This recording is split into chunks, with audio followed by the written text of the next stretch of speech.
Film appreciation can be a group effort. 90% of a standing ovation is audience members feeling they have to stand up because their neighbors already did. But if you are a professional film critic, does your responsibility lie with the audience? Or are you called to a deeper task when that comes with the responsibility of saving a public from its own base whims? Now, imagine you are the film critic for the New York Times, the paper of record, and you are at an international film festival watching a new movie made by a creative team from your home country. You are desperately hoping it will make a good impression on the world's cinematic stage, and it's horrible, crass, violent, seemingly supposed to be humorous and light, but it's not. It's just pointless and grim, and yet everyone in the theater seems to love it. Is this the final nail in the coffin of American screen artistry? This was the question afflicting New York Times' legendary critic Bosley Crowther in 1967 at the Montreal Expo Film Festival, while watching Arthur Penn's Bonnie and Clyde, and the audience around him seemed to be completely on the side of its murderous, idiotic protagonists, and this made Crowther's hatred of the piece take on the character of a deeply necessary social critique. His distaste and need to destroy the film felt oddly personal. Within a month, Crowther had written multiple hit pieces, some short dispatches from Expo 67, and then, ultimately, his official pan about how Bonnie and Clyde ruined the entire festival for him. Unfortunately for Crowther, his was not the only critical opinion. Shortly after he published his multiple objectives, Joe Morgenstern, the reviewer for Newsweek, panned the film as well. His take was largely in line with Crowther's. He had caught a showing at Warner Brothers' Fifth Avenue screening room and was unnerved, having been seated right in front of the film's handsome star/producer, Warren Beatty. Morgenstern thought the movie was slight, gross, and trashy, calling it a squalid shoot-'em-up. He turned in the negative piece and went home, and yet for some reason, he was compelled to take his wife to see the film for a second time. And the audience reacted as riotously as had Crowther's in Montreal. However, unlike Crowther, who perceived the fun the audience was having as part and parcel with a society in sharp moral decline, Morgenstern instantly recognized that he was in a new era, that the film did reflect current society, not a social order in decline, rather, one ready, finally, to depict disturbing truths America hadn't been able to accept until now. It was too late to pull his earlier negative piece, but perhaps a second review, a mea culpa fully admitting his wrongness, would be an even stronger statement in and of itself. At dinner, a few days later after the first piece had come out, but before the famous reversal was scheduled to, he confessed to a colleague about how wrong his initial impression had been. This colleague, a critic for the New Republic, just finishing up her own 6-page rave of the film, agreed, slyly adding, "You really missed the boat on that one." This third critic was, of course, Pauline Kael. Far from missing the boat on this one, her subsequent essay on Bonnie and Clyde would almost single-handedly set her own career, as well as the future of the business itself, sailing into previously unimagined horizons.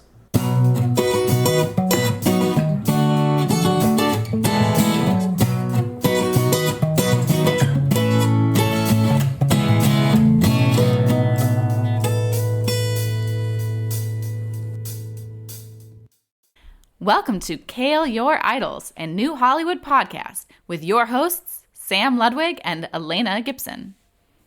All right, so, I opened talking about the critics. We're talking about a very famous movie, and a very important movie to our podcast. Yeah, in some ways it feels weirdly like cliche doing an episode on this, because if you talk about New Hollywood, you have to talk about this movie. Yeah.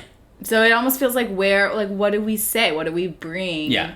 That's new and interesting. But it's like a hard thing to balance, right? Because we might have some listeners who haven't read anything about Bonnie and Clyde. Exactly, right. So that's like, a needle that we're trying to thread. Not trying to bring something new to the discussion, but still making sure that we impart the important context that this film has on launching new Hollywood cinema. This would be like writing about the American Revolution without discussing Lexington and Concord or something like that. Oh, everybody knows about that. Yes, sure. Maybe George Washington? I don't know. You know what I mean? Sam likes history. Yeah, fine. Yeah. I don't. Right. Well, a podcast about a historical time period. Film is different. That's about my only way of having any context for history at all. I didn't have a sense of knowledge of dates. Like, I didn't even know, like, what years World War II happened until I started watching movies and becoming a film buff. And that cinema and the history of cinema really gave me a timeline of history. Yeah, I think, my interest in theater did a similar thing. So, but this is a movie that not only is this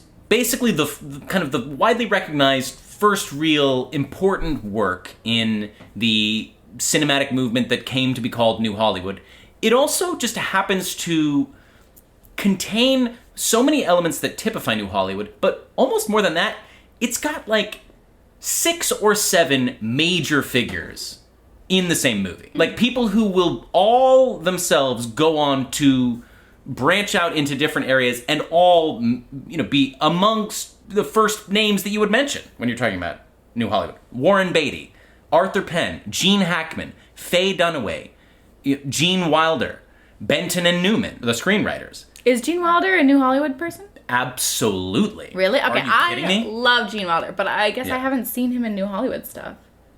When Gene Wilder is in this movie, you don't notice, his acting style is totally different than anything else that any of them are doing. Oh, I know. Yeah, no, I know, but that's yeah. But that's what I'm saying. He's got this weird realism to him. That's always been what's so amazing about his comic things is you're seeing such a more relatable vision of he's caricaturing a certain. It's hard to describe Gene Wilder. What is Gene Wilder's bit? It's so weird. Okay, so I love Gene Wilder. I'm so sexually attracted to him, and he is fully formed in this movie. And it's so weird because this is his debut, feature debut, and it's weird because it's like his role is as if the filmmakers already knew, Gene Wilder's great, it'll be fun. What if they just hang out with Gene Wilder? Right, for, exactly. a second? Right, yeah, it's like they cast a star in this small scene, right. But he wasn't a star at that time, unless he was famous for some other reason. No, he is in the time of the making of this film. He has met Mel Brooks, and Mel Brooks has said, "Oh, I'm making this movie. The producers, do you want to read for it?" He reads for Leo Bloom. Doesn't hear for Mel Brooks for a couple of years or something like that. Right? Is the producers a New Hollywood film? I would say so. Mel Brooks is definitely That's is all so interesting. very, I just don't think of Mel Brooks movies as New Hollywood. Comedy is kind of not very New Hollywood-y. Comedy does exist apart from film in so many ways. It never really gets the recognition it's due. Yeah. At the same time, though, I do think that you can look at Mel Brooks' comedies as being kind of pretty different from the comedies that you'd see in the earlier 60s and 50s and stuff. Plenty of satire.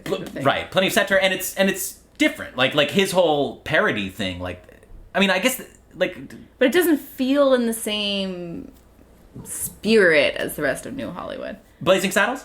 Yeah, Blazing Saddles. Blazing Saddles feels pretty fucking New Hollywood to me. Yeah, I guess so. Young Frankenstein was Gene Wilder's idea. So right. Gene Wilder is himself, it's interesting. Sorry, we're just starting off talking about Gene Wilder, which is fine. I love him, so he deserves it. And perhaps, you could say we're starting from the bottom up. Because he has this small role. Yeah.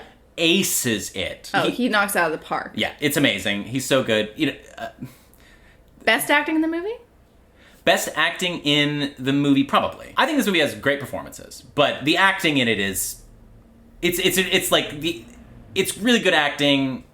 Yeah, you want to just talk about the? Yeah, I'm curious what you think, because I wrote down in my notes, great acting, and then later I was wondering, is it good acting? So Pauline Kael loves Gene Hackman's acting. She thinks that Gene Hackman did an amazing job. I think he's the great best performance in the movie.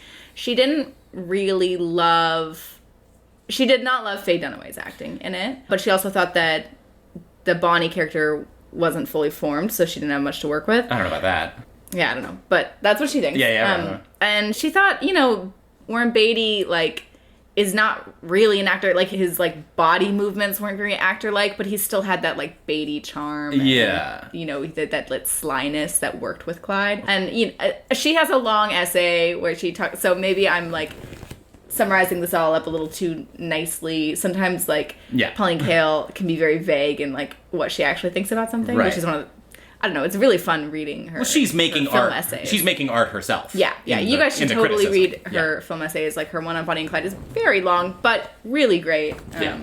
She's Just the such a idea great that the writer. New Republic published 6 pages of film criticism. Do they even have film critics at this point? I don't read the New Republic. My stepmom, to be fair, used to work for the New Republic. Sorry, Becky, I never read the New Republic. But I think of them as more of a political thing, but I guess they must have. I never read the New Republic, okay? Okay. It's the in-flight magazine on We forgive you. Air Flight 1. I never even knew it existed. Right. So. I'm sorry. Okay, but Beatty, or Faye Dunaway. Just the acting in general. Okay, so yes, the acting in general. This movie opens, the opening scene. I hate their accents. No, but that's what I was gonna say though. Their acting in that scene is so over the top. Yeah. And it's kind of great, but It's distracting. They kind of drop that by a certain point in the movie, which is probably good. Yes. But I like that they, like, so, okay, so here's one thing. So one of my favorite things, I've on the record as saying this, one of my favorite things about New Hollywood is that we get to see weird-looking people and normal-looking people. And this movie is populated with a lot of that. You got Gene Hackman, Estelle Parsons, Gene Wilder. These are weird, regular-looking people. Yeah, But all at the its center, farmers and stuff. all the farmers stuff, very, very odd, Yeah, idiosyncratic. Bonnie's looking. mother is actually just somebody who was like a school teacher who was there while they were filming. She looks amazing. and they were Bonnie's like, mother. "You gotta be her mother." And they were right. Yeah. But Faye Dunaway and Warren Beatty, Glamorous. two incredibly beautiful people. Some of the most Yeah. beautiful people you've ever seen in a movie. Yeah. But I love that they're making them look weird and wacky in that opening scene. Like, I love that they're being like, "Hey, what's up?" You know, it's a little fun and incongruous to see how over the top and goofy their acting is in that, even though they're these like pretty people. Does this make sense? No, yeah, it's weird because like, Like- the first shot of Faye Dunaway, she's like naked, Yeah. right? And she's super sexy, obviously. But then she just goes like clambering down the stairs. the shot of her feet as if Yeah. she's wearing giant wooden shoes. Yeah, climbing and you down the just like, it's like a crotch shot, but you just see these like knees and feet, and it's just very unflattering. Yeah, And it's- it's kind of shocking the way they decided to have that shot in the movie. And that's what I like about the opening, is they go for this maximum, like, these are two hot movie stars, but these are not cool gangsters. I mean, these they are cool though. No, yeah, you're right. They're cool and they're very fashionable, but they're not, like, They're Hicks. they're Hicks. Exactly. You're right. And the movie is portraying them not as your sort of like, "Hey, I'm a gangster," see, but they're like, Right. "Hey, I'm gonna rob a bank. Yeah. You're my woman, but I'm not gonna have sex with you." Which is so interesting too. And so that opening scene establishes an acting style, I think, with them that does not quite carry on through the rest of the film. No, because I was so annoyed by their accents, and I'm like, I don't know how I'm going to handle it throughout the whole movie. And then I just stopped noticing it because they stopped doing it. They stopped doing it. Faye Dunaway is a controversial actor. You know, a lot of people that kind of have issues with her. I think she's great. I don't. I liked her.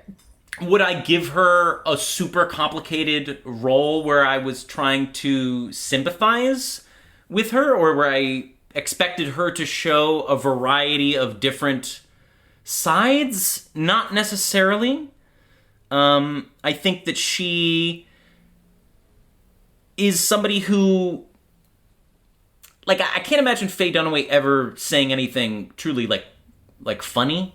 You know what I mean? Or Yeah. like really charming. Like, this Yeah. movie uses her weird kind of lack of charm in a Yeah. way. But she pulls off the emotional swings of Bonnie. Bonnie's Yes. just like so happy-go-lucky throughout it until she starts getting annoyed at Blanche, and then she, you know, becomes really like kind of down. They pick up Gene Wilder and his girlfriend, and then he says that he's an undertaker, and Bonnie reacts very strongly to that and kicks him out. Yeah. And it's like, it's this premonition of their death. Yes. And then immediately after that, she is running away from the group, and Clyde, you know, catches up with her, and she's like, "I gotta see my mom." And they go to see her mom, and it's this like weird, dreamy like scene where they're having a picnic with the mom and people from her hometown, but everybody's wearing black, as if they're kind of like all having a funeral for Bonnie and Clyde, with Bonnie and Clyde being there. The trippiness of that scene is, you're totally right. Like, it has this weird thing where it kind of does evoke that feeling of being around family. Yeah. Where you're like, oh, this feels so nice. But then you kind of like are lingering and you're like glazed do they know over. me at all? What is this? Yeah. Like, who is this person that I've never seen before? Yeah. Like, that scene was so sad. it's so sad. And that is a real tonal shift, right? Yeah. But sorry, just to really quick go back to the Gene Wilder scene and like the Undertaker thing. What I love about that, and so this movie famously, I think people were ready to project a lot onto this film. As I said in the beginning, you know, Crowther at the New York Times is projecting like, oh my God, this is going to destroy, you know, the fabric of society. We have to stop this. This is only, you know, the morality of movies has been getting worse and worse. And just imagine where it's going to go from here. I mean, this is, so we have to stop this. But it's not a stretch to see proto-hippies and countercultural people watching this movie and totally seeing themselves in these figures. It's blatantly there. These figures are depicted as folk heroes who are anti-establishment, pro-poor people. It's a movie about finding your tribe, like finding your group of people. Gathering your gang. Getting your family. Like it's family-oriented. Exactly. It's family-oriented and relationship-oriented. Yeah. Bonnie and Clyde have an odd relationship. He is sexually impotent, but they love each other. It's frustrating. They talk about it. Yeah. They talk about their feelings. Yeah. They are not dishonest with themselves. Like they are not, you know, living in some false reality. They actually know what's going on in their life, and they don't hide from it, and they don't hide from it with each other. And so, what I love about that scene with Wilder and what's her name? She had a weird. What's the actress's name? Evans, right? Yeah. So basically, it's like they're these normies, right? And then they get sucked into this scene with these like hippies, right? Sort of. And so the hippies are like, why don't you come hang out with us? And they're like really freaked out by the hippies. And then gradually they start dipping a toe into like the fantasy of what if I did join the Barrow Gang and stuff like that. And then they give they explain reality to the hippies. And the hippies are then freaked out by the normies. Death. But just reality. The hippies freak out the normies, and then the normies freak out the hippies. This stuff was very pointedly put into the script. This was a script that was designed consciously as a quote-unquote French New Wave movie. Yeah. That was what Benton and Newman explicitly said they wanted to do. Yeah. They first wanted Truffaut to direct it. Who would have been horrible. In my opinion. He could never have made this movie. Yeah. And then Godard. Who also would have been fucking horrible. He had a whole thing where, and this is so Godard, you know, he was like, oh, let's film it in New York and New Jersey and stuff like that. Like, in January. In January. And they're like, no. This is like, they're in Texas. It's warm. This story, like, this takes place in the American South. And he's like, I'm talking about cinema. You're talking about weather. And it's like. And then he said, goodbye. And it's like, that's a part of making a movie. Right. It's like you have to consider the weather. Knowing what are you talking about, man? And then he like saw the movie and he was like, he sent them a telegram that was like, let's remake it now. And I'm sure they were just like, no, thank you. Because by that point, Godard is like already burnt out. Yeah. But then Warren Beatty went to Europe and met with Truffaut and heard about the script from Truffaut. And so then Beatty bought the rights and decided like this should be an American director who makes it. So he shopped around for a bit for directors. He had, like, Arthur Penn turned it down multiple times. Right. And eventually he convinced Arthur Penn to help make it. And I think one of the things that helped convince him was that he would get 10% of the profits. Yes. Well, Beatty we have to talk about, okay? Beatty is, in many ways, the central part of this movie. Yeah, because I want to talk about how I don't think Penn is that important for it. No. But let's talk about, well, first, Arthur Penn, you mentioned that he is one of the key figures in New Hollywood, but I don't know. Maybe I was stretching that. He's only the key figure in New Hollywood because of this movie, right? He's made a couple other things, but I don't feel like it's interesting that this is one of the movies that launches New Hollywood, which is so auteur based. But I feel like he's not much of an auteur. No. I don't know. He made Alice's Restaurant. I haven't seen Alice's Restaurant, but I love the song. You'd love the song. So just imagine like the movie version of the song. I can imagine it possibly being bad. That song's pretty hippie-ish, though. Yeah. Do you know what I'm saying? And he made Little Big Man, which is a total New Hollywood movie. Okay. We will no doubt talk about that at some point. I don't really feel his influence behind this film. I mean, there's some great editing, but maybe we should credit the editor, D.D. Allen, for the editing. Yes, perhaps a bigger figure in some ways. Yeah.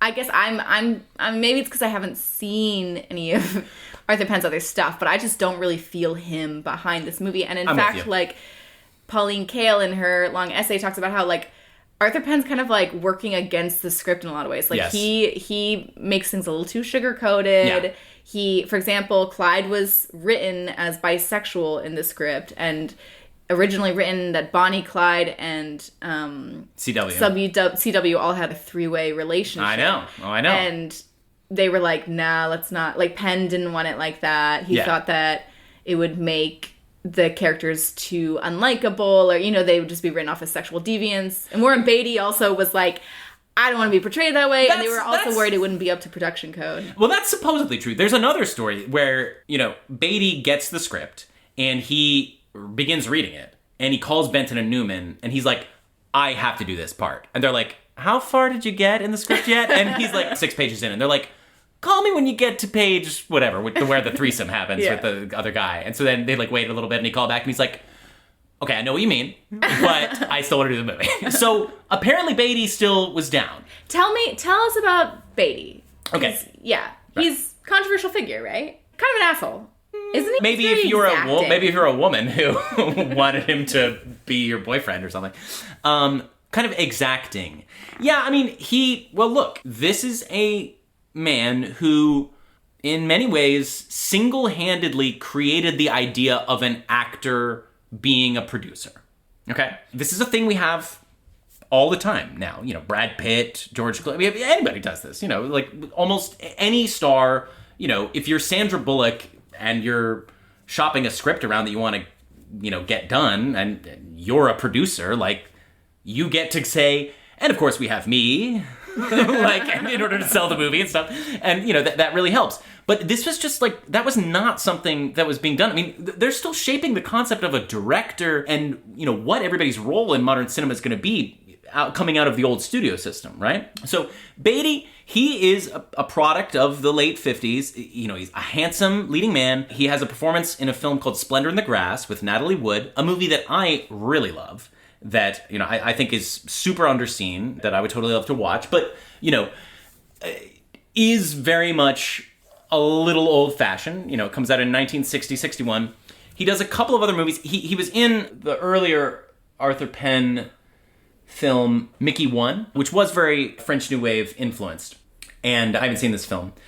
But, so basically he is a super handsome actor who's not considered a great actor and is considered very picky. Like, he's turning down all these roles. He's not made a real hit or anything, you know what I mean? So, like, he's not somebody that anybody is, like, desperate to work with or for. So it's not like he has a lot of cachet that he's, you know, expending or whatever, but he somehow manages to convince people that he is a kind of an artist. Or if he doesn't convince them that he's an artist, he convinces them that he is a relentless person who will not stop calling you and bugging you until you just give him what he wants. There's this famous story of him getting down on his knees in Jack Warner, the head of Warner Brothers studio, and kissing his feet, begging him to do this, and Warner's like, what the hell, just get away from me, and stuff.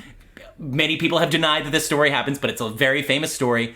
That is the Beatty thing. He became relentlessly, you know, wanting to be the master of his own destiny as an actor, which is not something that typically is available to any actor. You're sort of usually at the mercy of somebody else. And Beatty became somebody who was worth waiting for him to choose a project. You know, he did not make himself oversaturated in the culture. He was just a presence that was known as a tastemaker. And, you know, he was known as an actor who wasn't, you know, he wasn't Marlon Brando, but he just kind of made interesting choices as far as material goes, knew what he worked best in, and gained a huge amount of commercial power because he usually made hits.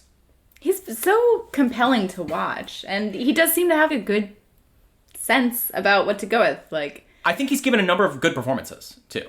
I will always remember the opening scene of that one movie. Shampoo? No. The one considered a terrible movie. Oh, Ishtar. Yes. Yeah. No, oh my God. No, I mean, he's great. Yeah, he's so good in that. He's so funny. He's so funny. Yeah. In that movie. And in this movie, he's pretty hot. So hot. I have to say, his not- body Yeah. is great for a person in the 60s. He's not really my type, Right. but he is very hot in Yeah. this. The Warner Brothers didn't really support Beatty's vision. Like, Beatty wanted to be in black and white originally, and Warner Which was Brothers wrong. like, no, yeah, it would have been bad in black and white. That just would have been too much of like a, oh, let's do the European artsy thing, you know? Or an old-fashioned gangster. Yeah, movie. that too, yeah. Yeah, which Warner Brothers, by the way, that's what they do. Like, Well, they wanted to move away from that. Exactly, right. So that's why they weren't really fully behind this script. And so a lot of the senior management was hostile towards the film, and Warner Brothers didn't promote it for a general release. They only wanted it to have a limited regional release because they didn't think it would have that much commercial appeal. But then eventually, Beatty threatened to sue the company, so they gave it a general release, and it became a box office success. Right. Yeah. How are you going to argue with this person? He won't shut up, and then he turns out to be right. Yeah. I mean, it's, a lot of it is luck, obviously, but at the same time, it's hard to deny that clearly he knows something. You know what I mean? Like, and he's got some kind of business sense. I also think he must have good taste if he's going to Europe and being like, hey, Truffaut, what's going on? Right, exactly, You know? yeah, Like, no. he likes New Wave, And- or is at least aware of it enough to know what to be latching onto. And look, a big part of Beatty, we got to talk about this, is maybe the most famous womanizer in the history of Hollywood. It's just like every story with Beatty is like, I went over to his house and he's like, hi, and he's in a robe, and like some insanely gorgeous actress comes out from the back and she's like, oh, hello, bye, and like slinks away awkwardly, and it's like, call me, and he's like, sure, whatever. And so I mean, like this is the cliche about Beatty, and he does depict this sort of like jet setter James Bond kind of thing that I sure was kind of probably very compelling to these nerdy directors who would, come and see him and be sort of in awe of the whole, sphere that he is occupying. Yeah. I think that's part of the Beatty mystique. Yeah, he's just electric. Women want him, men want to be him. That's the thing. So I had not seen this movie before. Right, yes, I had. It's a big hole in my film knowledge, and so I'm glad I finally saw it. I knew a lot about it already. Yeah. Obviously, I know the story of Bonnie and Clyde, but I also had read enough about New Hollywood to know what to expect from the film. Like, violence. I knew the violence. I knew the ending was going to be like, despite the violence throughout the movie, I knew the ending was going to be like, oh man, that was some very sobering violence. But what I did not expect and did not know was the lack of sexual relationship between Bonnie and Clyde. And that was the thing that made the movie really compelling to me and really endearing, because it was just they're both so attractive. And so you think, okay, obviously they're going to be involved, but they're not. And even though he says like, oh, I'm not into men or anything, he's obviously coded as being gay or bisexual, but seems like just gay because he doesn't want to sleep with her. Right. And it's just so endearing that he has such a platonic love for Bonnie. Like, he wants her to stay with him the whole time. He doesn't want her to go away. Even though he gives her an out, he says, like, they don't know your name yet. You can leave if you want. But she says no, and he's so happy that she says that she'll stay that he tries to sleep with her. Yeah. But, he can't do it. And that depiction of impotence is so real. It's like one of those things where you're watching a movie and you're like, are they really having sex? This is so real. Except it's like, are they really not having sex? Right, yeah. Like, That one scene felt so scandalous that they were showing her going down to give a blowjob. I don't know how common blowjobs were back then in movies. I don't think they were that common in the movies. So she's going down to give a blowjob, and that alone seems scandalous. But then he doesn't want it, and that makes it so much more scandalous. Like, oh, he's gay. Yeah, like, right. Wow. And it's like just kind of this awkward thing. And then he gets a little frustrated. And he's like, well, I told you I wasn't a lover. Right. And he wants to want it, but he's not like angry at her or something like that. He's like, he's like, this isn't me. Yeah, I don't, And she pauses. Right. And then she smiles and shrugs. Yeah, right. And then that part is so good. Yeah. You love her too because like he has this platonic love for her, and she loves him.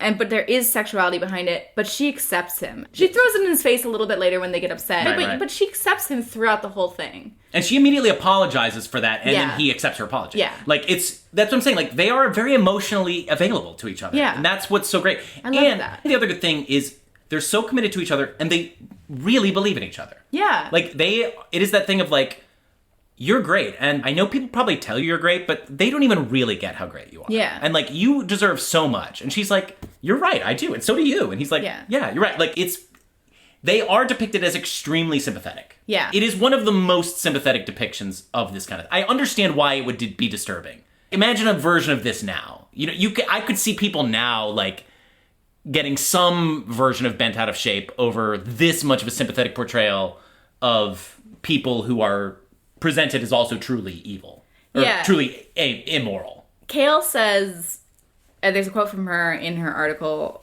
about this film, "It is the absence of sadism. It is the violence without sadism that throws the audience off balance." Yeah, they kill people, they feel bad about it, but at the same time it's like, had to be done, and this is the way the world works. We still deserve this life that we want, you know, like, it's the Depression, everybody's scrapping, society is out to get poor people. We're not on the wrong side of anything. We only kill people who are trying to stop us from living. Nobody in this movie is crazy. The most sadistic character, in some ways, is the bounty hunter. You mean the sheriff Hamer? who goes after him? Right, yeah. He is very cruel to Blanche.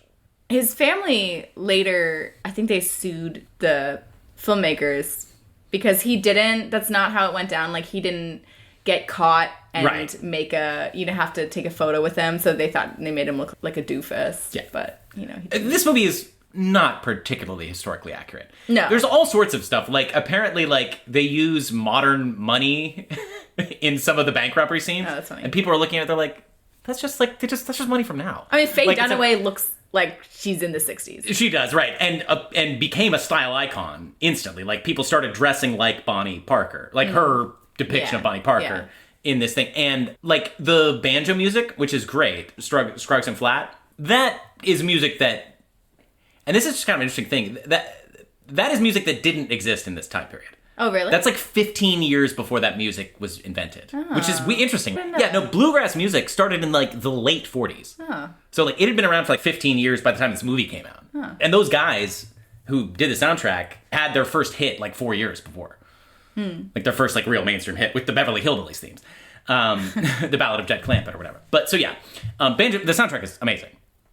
Yeah, I mean, they play the same music the whole time. They do. But it's fun. I'm a huge Earl Scruggs fan, so, you know, I have a taste for banjo music. I think that the movie in general gets a little repetitive.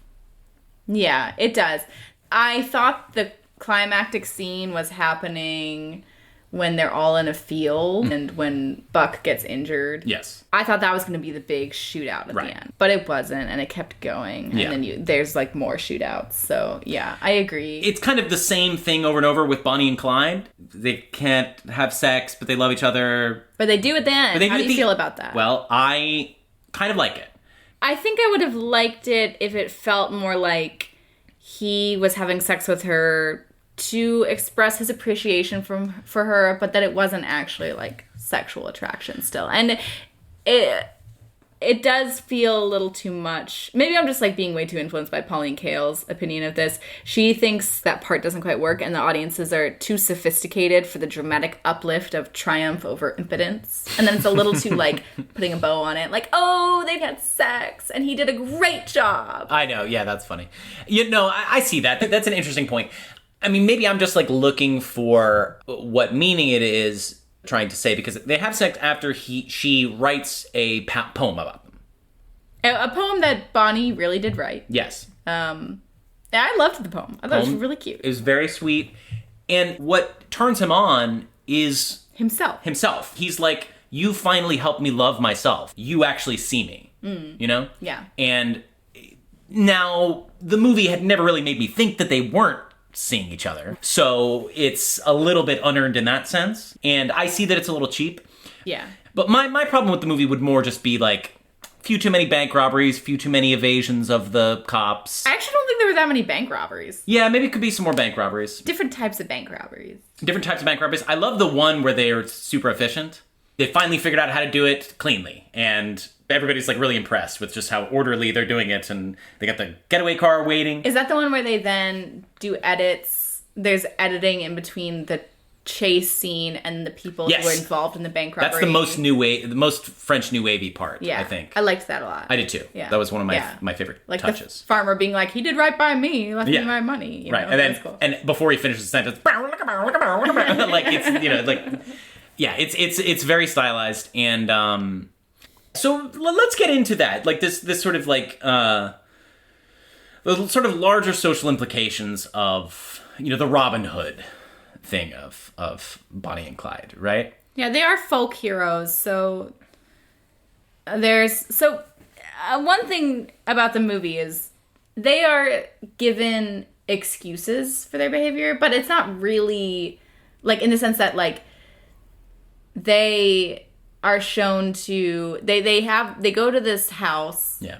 And there's the farmer there. And the farmer's like, go right on ahead. The bank sees this house. We have to leave. Basically, like, I don't give a shit, you know? Yeah, and then Clyde shoots the sign that says property of the bank. And then that's when they say, we rob banks. For the first time. Yeah. Yes. And it's like, the farmer obviously isn't going to like banks. So he's like, we're fighting for you guys. Right. But Clyde was already a petty thief. Right. Before this. So it's not... I don't think they robbed banks before that. I think they just robbed a general store. Yeah, but he's introduced as armed robbery.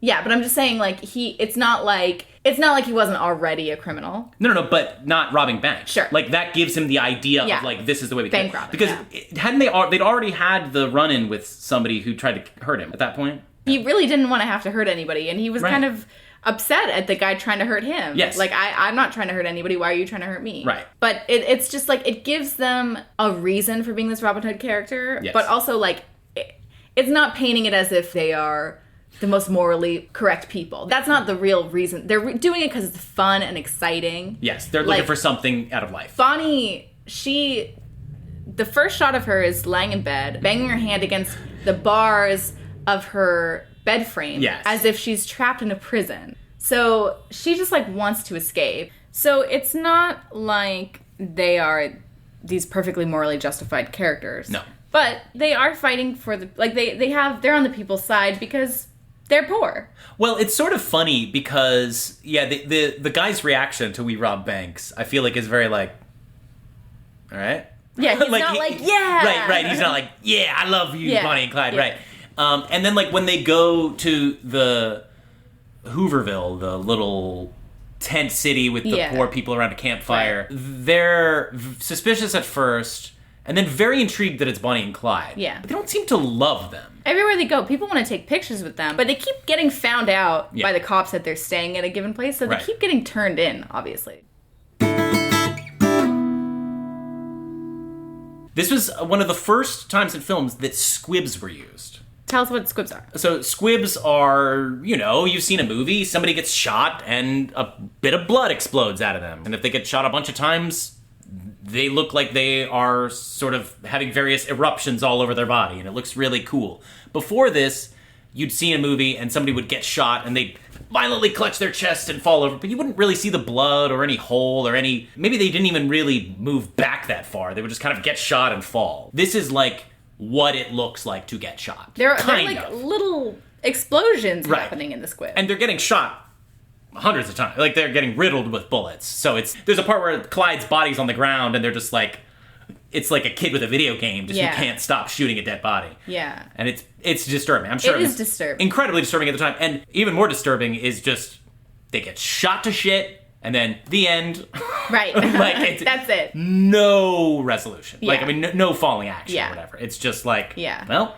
An obvious contrast to the rest of the movie where there's violence throughout, but then they're in these heavy scrapes, and then that banjo music plays, and they get out of it. But this time, there's no banjo music coming. Yeah, that's a great point. It's just the end. Yeah. There's silence, and I knew that the ending was going to be very sobering violence, and it still came across that way, even though I knew to expect that. Yeah, it still pulled off that effect of like, oh shit, like that. The way she's hanging out of the car. I know, you're really scared for the actress, almost, to some degree. Like, I'm scared that she's gonna fall on her neck and break it or something like that. Because she's hanging out of her car with, like, her head it's hard to describe, but Yeah. sorry, Rory. It's disturbing. Yeah, It is. and so many bullet holes, and their bodies are just like bouncing back and forth with the gun. It was a lot. And you don't even see the gunmen. That's true. Come out of the bushes later, so it's just this... A little Vietnamese, Yeah. you know? Yeah. They're hiding in the bushes and just sniping them and stuff. Yeah. As I said before in the previous episode, I love downer endings like that where somebody gets... Not necessarily a downer ending, Is it a but downer? like, Yeah. but an ending where it's that kind of like taking the wind out of the happy sails that maybe the rest of the movie portrayed. I wouldn't say that the movie's happy at all. Actually, I found the movie very much a downer. Yeah, in tell me. general. So, what did you think of the movie? Can you just give it? Because I'm also wondering what I thought of it. Yeah. So.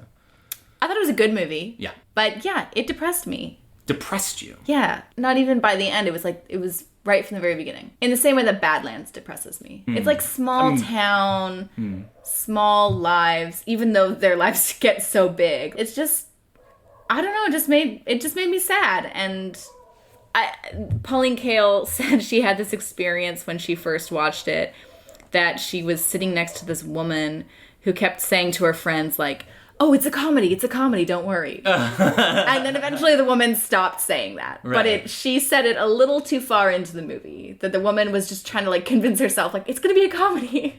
But it's not a comedy. It often is, though. Gene Wilder is hilarious. Oh, he's in so it. funny Gene in it. Hackman is also hilarious in it. But the it's opening depressing. sequence is quite funny. It's sad, though. No, I didn't find the opening sequence funny. Yeah, I don't know. I think this is a movie that it holds up. It does. I mean, this is my first time seeing it, but I mean, yeah, I mean, it doesn't feel dated. yeah. It's not, I mean, it's clear that we have to sort of explain how disturbing people found it, because it would be weird to find it that disturbing, I think, on the deep level that like Bosley Crowther did. You know, where like Right. Because it's we've so seen, influential. yes, we have now, seen, and, yeah, movies are so different now. There's so much violence in movies now. Right. So, you know, it's like the idea of seeing, like, just imagine if, like, a movie, like, spent 5 minutes showing a person's head getting sawed off or something like that, like, now. Just, like, imagine just, like, the most violent torture porn, you know, like, I don't want to see it, right? You know? Yeah. I think that it's a movie that has so many good elements to it that you kind of can't deny it. Like, it's just so many... For sure. Endless great actors. The set pieces all work. There's nothing about the movie that doesn't work. Yeah. Is it a movie that I would ever tell anybody is like one of my favorite movies? No. Is it a movie that I would watch regularly just to see what else I can glean from it? No, I feel like I've pretty much gleaned it. I mean, I would say I think it's a little more fun than you do. I think there's something about it that I am particularly sensitive to. And there's a certain kind of movie that depresses me. Right. Well, yeah, you don't like growdiness. You don't like trashy, grimy, you know, poor, shitty houses and stuff like that. Dust, right? Yeah. You're not much of a road movie.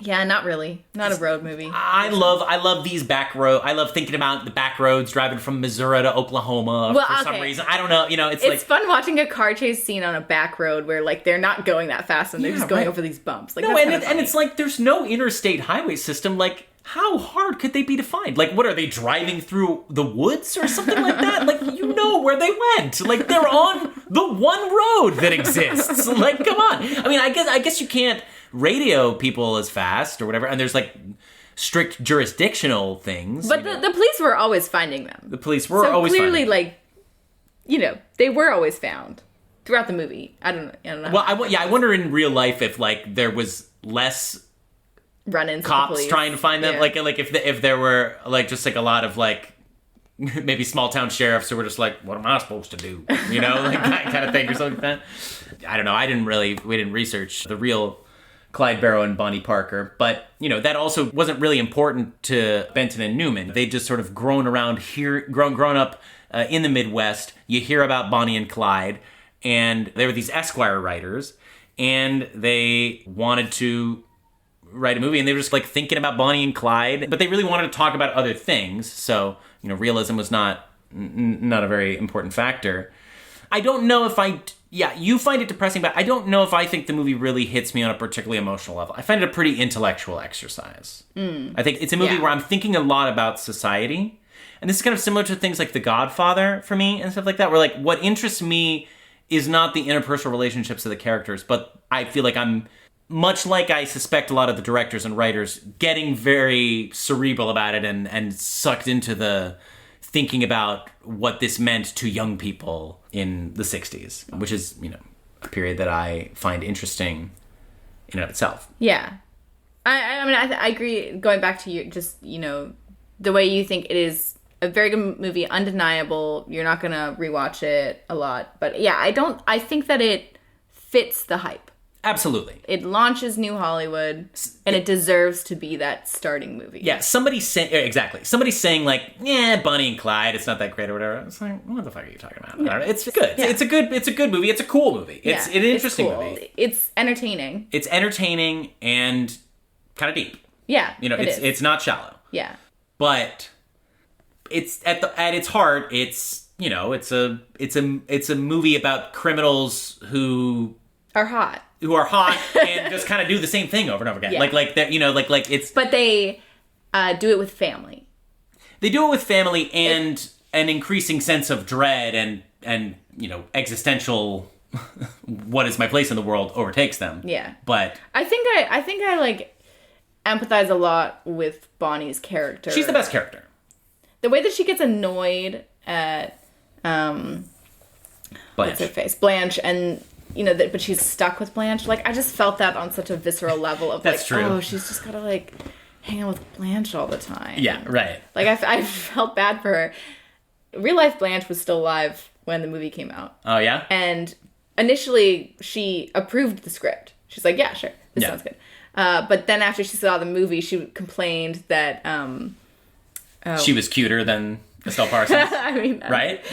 I don't think it was that in particular, but Estelle Parsons, by the way, who is amazing in general. And she's the only one who won. She won her Academy Award for this. She won, for Best Supporting Actor, and she's amazing in general. She's pretty good in this.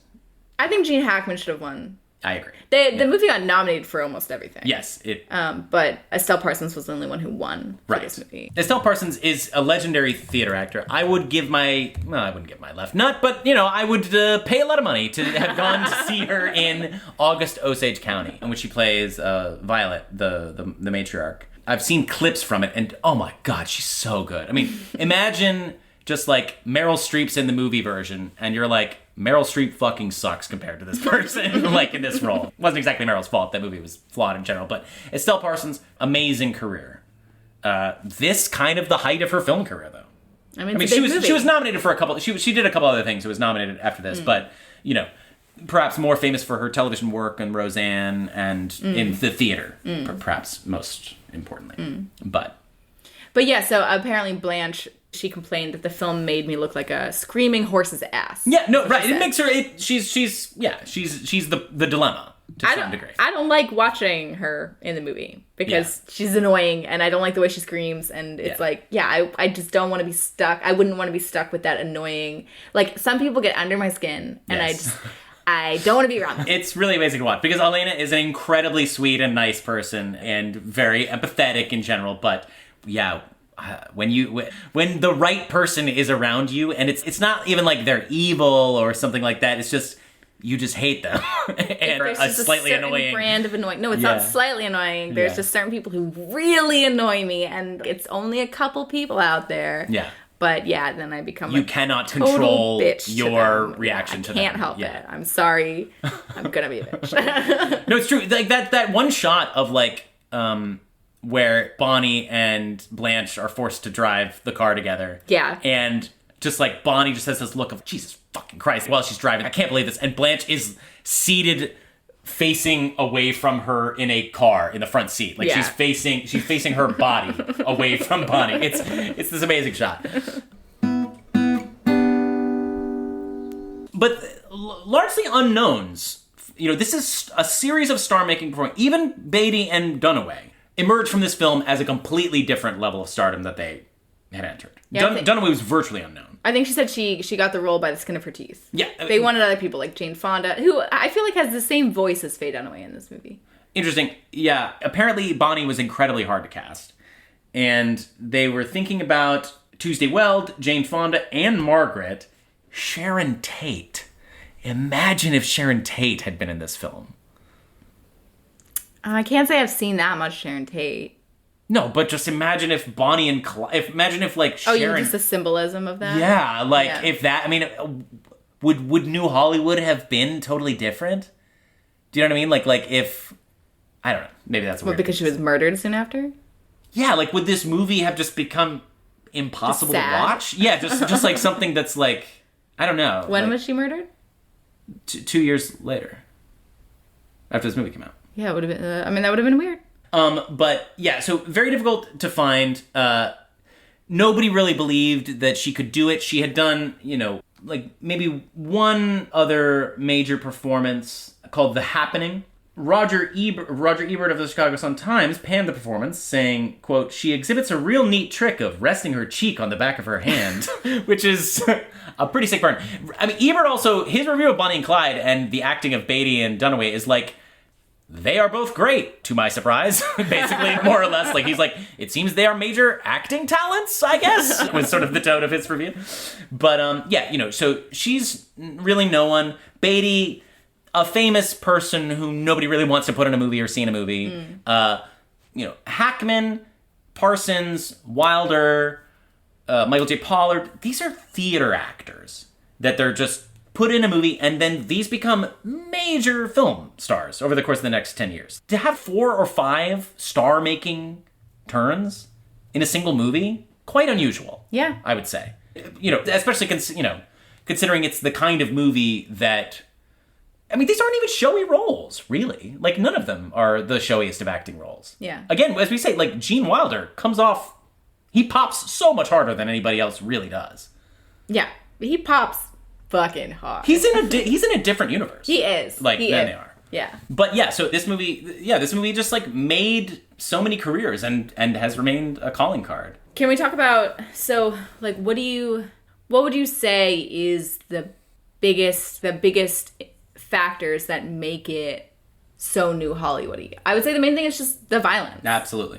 Like, that's the main thing. And the actors, I think and the sensitivity the of the lead characters with the violence as well. Yeah. And the unusual sexual relationship. Or like I was just so surprised. I was frankness. expecting there to be sex. And it was the opposite, but it made it even more sexual in a way because they were talking about sex and not having it. Yes, no, absolutely. Right. It's the realness in a weird way. It's the realism that everything is depicted with. Yeah. It's a very ecstatically made film, but it's not a very showy aesthetic work. Like it's very much just trying to depict a harsh, grim reality. Yeah. And it didn't accidentally become this type of film. Like, it was written by people who were trying to do a French New Wave thing. But then they had an American director. Yeah. What if we had... they wanted it to be in English, obviously. Like, they weren't trying to make a foreign film. But they wanted to But they wanted foreign directors. They wanted... Truffaut and Godard. Well, Truffaut was about to make his first English language film, Fahrenheit 451. Yeah, but still, like... Right. What they wanted to do was bring this sensibility to America. Yeah. Is what I'm saying. Like, they did. They did. They absolutely single-handedly did. Like, they set out to do it. Benson and Newman, we're talking about the screenwriters. Yeah. They set out to do it, and they totally succeeded. Yeah. And it was a weird-sounding thing to want to do. Yeah. I would love to know, there's after they murder the first person... yes. With the botched robbery where CW parks the car. Yeah. By the way, apparently that shot of the guy getting hit in the face, Kael says that's directly an homage to Battleship Potemkin. And I was like, okay, if you say so. Gotta rewatch that one. Been a while for me. I didn't follow too closely to Battleship Potemkin. My eyelids were drooping a little bit. We've watched it, at least. What do you want from us, okay? Yes. We've watched Battleship Potemkin. Sure, we didn't pay attention to it, but we watched it, okay? I saw the staircase scene. I paid attention to that scene. I remember those boys slapping backs and tumbling all over each other. There was montage, There was the people walking to work and the cows and to slaughter and shit. Yeah, and I actually know what the Battleship Potemkin is in real life. Well, we're not going to get into it, but I don't. It doesn't matter. But anyways, Kael definitely, slipped into like total film nerd when she said that. Yeah, that's great. That's and I was curious as to whether that actually is true, that it was trying to do the Battleship Potemkin thing. I think a lot of Battleship Potemkin's a much referenced work. Obviously, The Untouchables, I think, is a famous homage to it as well. But it seems like a lot of film people saw that movie. So it could be. Yeah. But so I would love to know if so after that they're in a movie theater and they are kind of cooling down and Clyde is getting really mad at CW and stuff. In the background is Gold Diggers of 1933 playing. Yeah. A old Hollywood movie. Yes. A pre-Hays film. Yeah. Pre-Hays Code. Yeah. That's interesting. Yeah. Yeah. And so it's just, I'd love to know if that was written into the script, like whose decision that was, because it felt like saying, oh, this is old Hollywood. Yeah. And we're not doing that. No, you're right. I mean, look, it's obviously very pointedly used. Like the fact that they are watching a movie. And this is written by people who think about the movies. I think there's no question that is what you're saying. Yeah. That is not something we're projecting onto it. Whether that was Benton and Newman or Beatty, who also is credited with working some on the script. Can't really say. But, it's a fabulous piece of contrast. Yeah. And also just, I love watching Busby Berkeley anyways. Yeah. Just put it in any movie. Yeah. Just to have people watch it. Yeah, we're Busby Berkeley fans. You especially. Me especially, for sure. Yeah. Yeah, I mean, I don't know. Like, this is a movie about group dynamics to some degree. It was so charming, the scene where they convinced C.W. Moss to join their group. Beautiful. I loved that. I think the movie's first act is its best. Yeah. To be honest. I love the opening sequence. And yeah, like the getting the gang together. And to me, yeah, the movie's tone becomes more downbeat once Gene Hackman and Estelle Parsons come in and are sort of pouring cold water on the magic that has been created by Bonnie and Clyde. Yeah, because like I think Bonnie can feel like she still gets alone time with Clyde, even when CW is there. Yes. Like there's that scene where she's like leaning over to see, do you want to have sex right now? And Clyde's pretending to be asleep, and like CW is like in the next bed asleep. Yeah. And she's like, that's fine with me. Like so she's They were meant to be in a three-way relationship. Yeah. So she's like, so that's fine with her, but then once Buck and Blanche join, it's like feeling a little crowded. Yeah. And they want to bring even more people along. They try to convince Gene Wilder and his girlfriend to join too. Yeah. They want to keep growing that group. I think that would have been good. Like that would have been probably what that group needed. Yeah. Like a little more degree. wiggle room. Yeah. Like a little more distance between Bonnie and Blanche. And they love how light they are until he brings up death, and then of course it's like, well, Right. that's We don't definitely want that. impossible. Yeah. Yeah. And then the group starts dissolving in the same order in which it formed. Yes, correct. So then you lose Buck and Blanche, and then at the very end, CW. It's interesting. I guess CW kind of lets them go into the trap because he does truly believe that they can escape it. Yes. But it's weird that he doesn't warn them. I think a little bit of a plot hole there.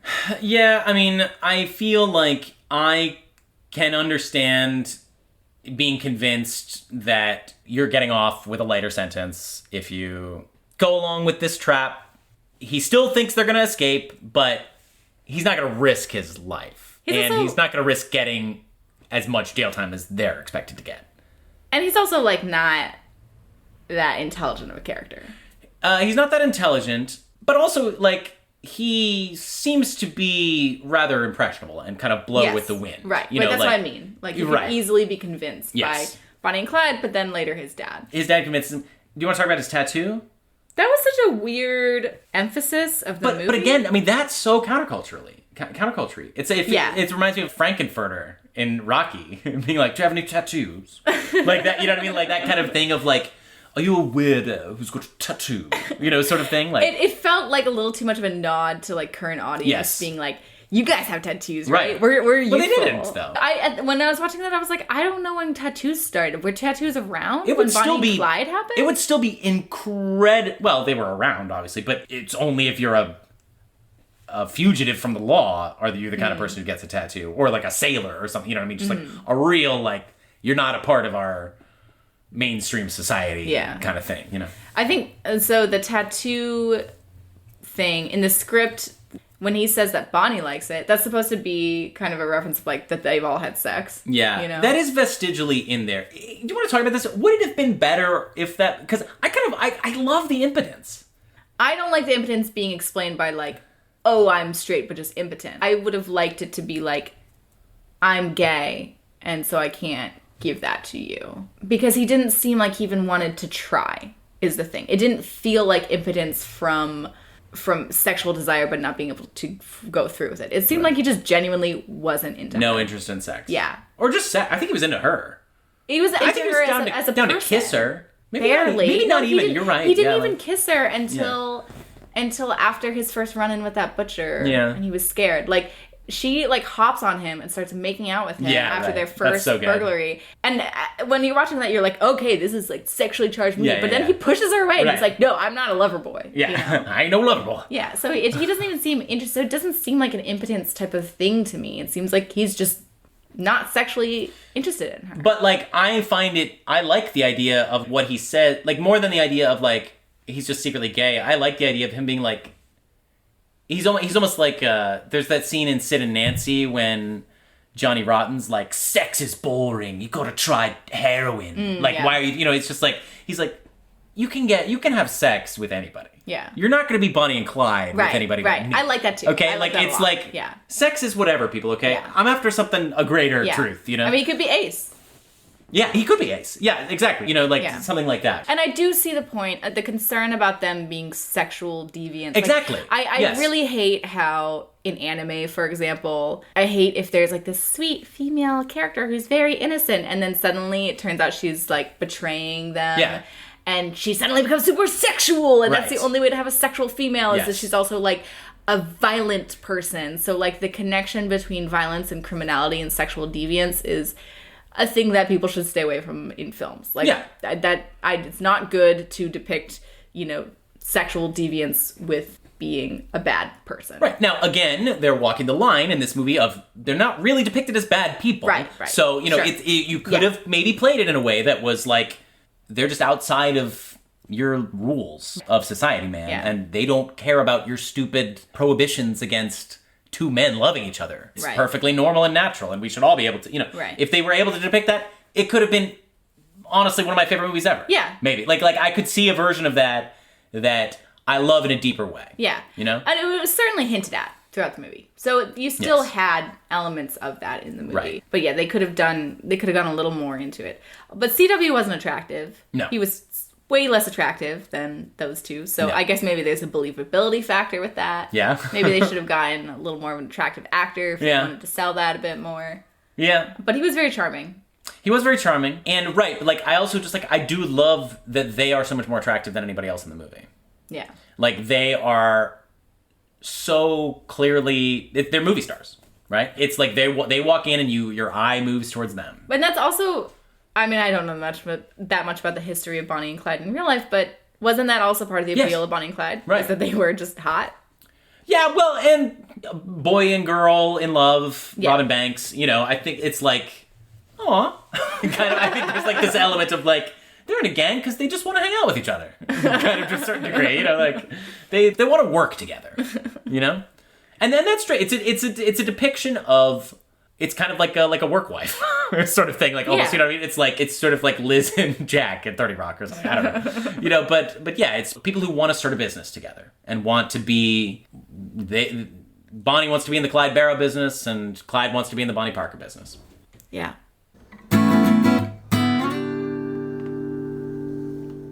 Well, this is a much discussed film. Many people have said many things about it. Some of them we have repeated. I am getting to the end of my ideas that I have about Bonnie and Clyde, the things that I have to say about Bonnie and Clyde. Basically, although it's much discussed, yes, we might discuss it less than we discuss other movies. Yeah, and a lot of what there is to talk about Bonnie and Clyde is with the making of it and with the reception of it, I think. Yeah, which I think we covered succinctly. We have covered it succinctly, and people know the story of the reception of Bonnie and Clyde. It's amazing. A reviewer retracted his original review. How cool is that? That's like when Gravity's Rainbow was clearly supposed to win the Pulitzer Prize, but just one person couldn't give it to him because it was too gross, so they just didn't give the Pulitzer that year. It's like you broke the system. Yeah. This is truly a breaking the system movie. It is. It broke the system wide open. Yeah. Yeah. And opened it up for a whole slew of other amazing movies. Yes. That we are so excited to talk about. Yes. We will talk about in the next episode. The Graduate came out the same year. That also contributed to New Hollywood launching off. And then, lots of fun stuff in the future. All right, that's our show. Please remember to rate, review, and subscribe. Check us out on social media. Thank you to The Illuminator for our artwork. And remember, guys, we're a new podcast, so if you could leave a comment or just a like, that would really help us out. Thank you. Bye.